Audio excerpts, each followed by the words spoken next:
सबसे पहले तो मैं अपने रिज़ल्ट की उपलब्धि का श्रेय मेरे भगवान को देना चाहती हूँ और मेरे माता-पिता जो उन्होंने मुझे सपोर्ट किया और अभी सब लोग इतनी बधाइयाँ दे रहे हैं तो मुझे बहुत अच्छा लग रहा है, बहुत खुशी हो रही है। एक सामान्य दिनचर्या होती है, मम्मी किचन में काम कर रही है, आप उनका हाथ बटा रहे हैं। घर का काम भी करती थी और अपनी पढ़ाई भी करती थी। मैं खाना बनाते-बनाते भी प बुक्स में पढ़ती रहती थी कि मैंने जब एलएलबी में एडमिशन लिया था, तो मैंने एडमिशन जब लिया तभी ठान लिया था कि मुझे जज बनना है। कि लड़कियों को हार नहीं मानना चाहिए, अगर उन्होंने ठान लिया है और उनको अगर खुद पे यकीन है, तो वो यकीन को बनाए रखें और आगे अपनी मेहनत करें और अपने निर्णय पर दृढ़ रहे कि हमें ये चीज़ करनी है और हम ये चीज़ कर सकते हैं। जहाँ अभाव होता है, वहीं प्रभाव होता है।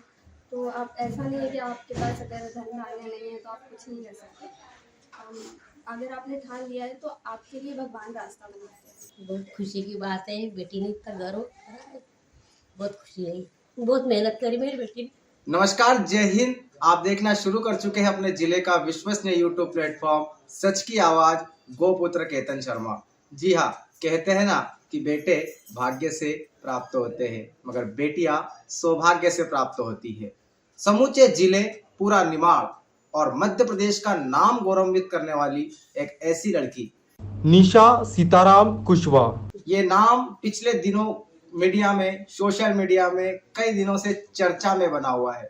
सच की आवाज की टीम ने कोशिश की कि हम निशा तक पहुंचे, क्योंकि अब वो कहलाएंगी बुरहानपुर की प्रथम महिला जज। जी हाँ, तो सच की आवाज की टीम पहुंच गई है। निशा जी, सबसे पहले तो आपको बहुत सारी शुभकामनाएं, बधाई देता हूं मैं। कैसा लग रहा है कि आप सोशल मीडिया पे न जाने कितने लोग जो आपको जानते भी नहीं होंगे अभी, वो आपके लिए लिख रहे हैं, कांग्रेचुलेशन लिख रहे हैं, आशीर्वाद दे रहे हैं, सब देखकर कैसा लग रहा है? मुझे बहुत खुशी है और मैंने जब एग्ज़ाम की तैयारी स्टार्ट की थी और मैंने इतना एक्सपेक्ट नहीं किया था कि लोग मुझे इतनी बधाइयाँ देंगे। मैं बस लगी हुई थी अपनी तैयारी में और अभी सब लोग इतनी बधाइयाँ दे रहे हैं तो मुझे बहुत अच्छा लग रहा है, बहुत खुशी हो रही है। बहुत खुशी हो रही है। अगर मैं पूछना चाहूँ कि कैसे शुरुआत हुई, एक क्योंकि ये सपना छोटा तो नहीं होता, और खासकर एक लड़की के लिए जो एक साधारण परिवार से आती है, जिसके पिता रोज सुबह एक अपने काम के लिए निकलते हैं। एक सामान्य दिनचर्या होती है, मम्मी किचन में काम कर रही है, आप उनका हाथ बटा रहे हैं। अभी हम जो आपसे बात कर रहे थे वो सारी चीजें हम देख रहे थे। कैसे शुरुआत हुई इस चीज की? सबसे पहले तो मैं अपने रिज़ल्ट की उपलब्धि का श्रेय मेरे भगवान को देना चाहती हूँ और मेरे माता-पिता जो उन्होंने मुझे सपोर्ट किया और अपने गुरुजन टीचर्स जिनका मार्गदर्शन रहा। और मेरी शुरुआत ऐसे हुई थी कि मैंने जब एलएलबी में एडमिशन लिया था, तो मैंने एडमिशन जब लिया तभी ठान लिया था कि मुझे जज बनना है। तो मैंने अपनी पढ़ाई कंप्लीट की और फिर मैं अपना लास्ट ईयर जब था उसके बाद मैंने अपनी सिविल जज की प्रिपरेशन स्टार्ट की और तब मुझे कोई गाइडेंस नहीं था। फिर मुझे अंकित वैद्य सर हैं लॉ 30 क्लासेस के, उन्होंने मुझे बताया कि आप ऐसी-ऐसी प्रिपरेशन कर सकते हो बट आपको इंदौर जाना पड़ेगा। बट कोविड आ गया बीच में तो मेरे लिए एक बहुत बड़ी अपॉर्चुनिटी रही कि तब ऑनलाइन क्लासेस का मोड चालू हो गया। तो मुझे बहुत बड़ी मतलब मैं कह सकती हूँ कि ये मेरे लिए गोल्डन चांस था कि मैं घर बैठ के पढ़ सकती हूँ, क्योंकि मेरे लिए बाहर जाना पॉसिबल नहीं था उस टाइम पे, क्योंकि मेरी घर की परिस्थिति वैसी नहीं थी कि मैं बाहर जाके पढ़ सकूँ। तो ऑनलाइन क्लासेस के थ्रू मैं आशीष जैन सर पढ़ाते थे, तो मैं उनके थ्रू क्लासेस करती थी, घर का काम भी करती थी और अपनी पढ़ाई भी करती थी। मैं खाना बनाते-बनाते भी बुक्स में पढ़ती रहती थी, रिकॉल करती रहती थी सेक्शंस। तो इस तरह से मैंने अपनी तैयारी की थी और मतलब एक टाइम शेड्यूल बना के रखती थी मैं अपना, उस टाइम में पढ़ती रहती थी। अब सामान्य परिवार से आप निकले, जब इंदौर जाने की बात हुई तो होता है ना कि एक बार मम्मी पापा तो कह ही देते हैं, करना क्या है, शादी ही तो करना है, घर परिवार में चूल्हा चौकी ही तो करना है। उस समय अपने माता पिता का कैसा सपोर्ट रहा आपके साथ?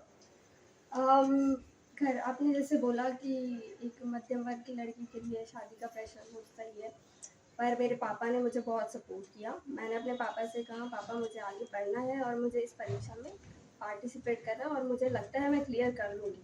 तो पापा ने कहा तू कह रही है तो मुझे भी विश्वास है तेरे ऊपर, तो उन्होंने मुझे पूरा सपोर्ट किया। उनका साथ मेरा हमेशा से रहा और मम्मी का भी कहीं न कहीं मेरे लिए बहुत सपोर्ट रहा हर चीज़ में। हर चीज में आप देख सकते हैं, मैं कैमरा पर्सन से कहूंगा कि साथ में इनकी जो मम्मा है वो भी साथ में बैठे हुए हैं, भाई साथ में मौजूद है। मैं आंटी से बात करूंगा। कैसा लग रहा है आंटी कि अब घर पे कई नेता लोग आते हैं, मीडिया आपके घर पर आ रही है, बधाई देते हैं, और वो बेटी जिसको आप चूल्हा चौकी में जब देखते थे, एक माँ क्या सोचती है आज? बहुत खुशी की बात है, बेटी ने इतना गर्व करा है, बहुत खुशी है। बहुत मेहनत करी मेरी बेटी ने, बहुत गर्व की बात है। गर्व की बात है। देखिए जो माँ है ना, उनकी आंखों में हम चमक देख सकते हैं, वो खुशी के आंसू देख सकते हैं कि एक बेटी जब इतना नाम गौरवान्वित करती है तो उसकी भावनाएं क्या होती है। नहीं बोल पा रहे वो आज ज्यादा, मगर जो उनके आंसू है वो आप समझ सकते हैं कि उनकी भावनाएं क्या है। मैं आपके पास फिर से आऊंगा।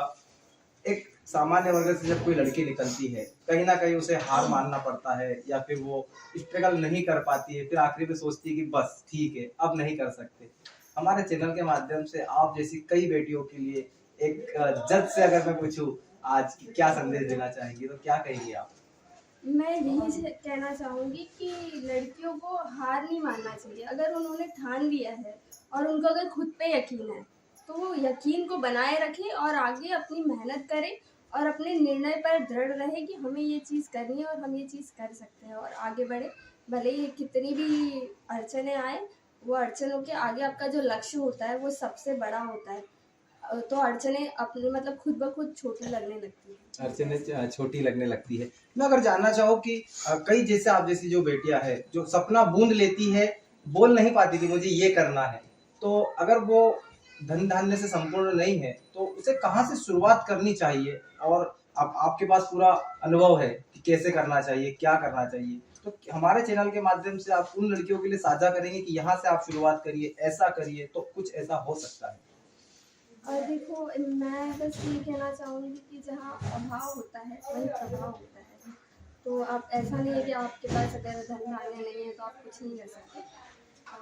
अगर आपने ठान लिया है तो आपके लिए भगवान रास्ता बनाते हैं। तो मेरे साथ भी यही हुआ, मेरे लिए रास्ते बनते गए, मैं उस रास्ते पे चलती गई और सब सही होते गया धीरे धीरे। तो क्योंकि मेरा लक्ष्य मेरे लिए सबसे बड़ा था, बाकी सारी चीज़ें मुझे छोटी लगती थी। इसके आगे भगवान पे भरोसा और लक्ष्य पर ध्यान केंद्रित करना। आज मैं आपके पापा को यहाँ इस डिबेट में मिस कर रहा हूँ। देखिए वो बेटी जिसे हम बार बार कह रहे हैं ना कि सामान्य परिवार से निकल रही है, आज भी इनके पिता अपनी वही जो दिनचर्या होती है, सुबह उठना अपने काम पर जाना, आज भी वो वहीं पर है। तो आज सिर्फ मेरे साथ उनकी मम्मी और भाई है। पापा जब घर से निकलते थे, एक निशा उनकी आंखों में क्या सपने बुनती थी कि नहीं मुझे पापा को ये चीज देना है, उनको ये यहाँ तक ले जाना है। मेरे पापा को मैं देख के मतलब मेरे पापा मेरे लिए सबसे बड़ी इंस्पिरेशन रहे हैं। क्योंकि पापा पहले जाते थे खेत में सुबह, वो खेत से अपना मतलब सुबह जाते थे 7 बजे और फिर खेत से आके 2 बजे वो ड्यूटी जाते थे। ऐसे कैशियर वो मिलन में जॉब करते, वो वहाँ से आके वहाँ जाते थे। तो मुझे ऐसा लगता था पापा इतना मल्टीटास्किंग कर रहे हैं हमारे लिए, 2-2 जगह पार्ट टाइम जॉब भी कर रहे, खेती भी कर रहे हमारे लिए सिर्फ। तो मैं ऐसा कुछ करूँ कि मेरे पापा को कल मैं सपोर्ट कर सकूँ और उन्हें फील हो कि नहीं मैं कुछ कर सकती हूँ। मैं समझ पा रहा हूँ आपकी आंखों में भी पापा का नाम सुनते ही निश्चित रूप से आपने इस जिले का, निमाड़ का और मध्य प्रदेश का नाम गौरवित किया है।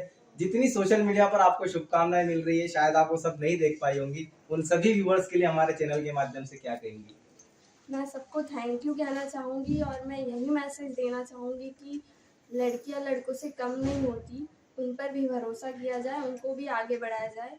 मेरे पापा ने मुझ पर भरोसा किया तो मैं यहाँ तक पहुँची हूँ। आप भी अपनी बेटियों पर भरोसा कीजिए और उन्हें आगे बढ़ाइए। उनका जो सपना है उसे पूरा करने में आप ही मदद कर सकते हो, कोई बाहर से नहीं आएगा उनकी मदद करने। तो निश्चित रूप से आज हमारी टीम को भी आप पे गर्व महसूस हो रहा है और आपको बहुत सारी शुभकामनाएं कि आगे चलकर आप संविधान की रक्षा करेंगे और निष्पक्ष होकर अपनी भूमिकाओं को निभाएंगी। हमारी टीम से बात करने के लिए आपका बहुत बहुत धन्यवाद, जिन्होंने हमारे जिले का, निमाड़ का और मध्य प्रदेश का नाम गौरवित किया है। ऐसी प्रतिभा को सामने लाना हमारा काम होता है। इनकी जो भावनाएं होती है, इनका जो स्ट्रगल होता है, उसे सामने लाना हमारा प्रयास होता है। अगर आपको ये बातचीत बहुत अच्छी लगी हो तो हमारे चैनल को सब्सक्राइब जरूर करिएगा, बेल आइकन की घंटी दबाइएगा ताकि आपको ऐसी ही लेटेस्ट जिले की खबरें मिलती रहे। कैमरा पर्सन सत्यम बालकर के साथ केतन शर्मा, सच की आवाज।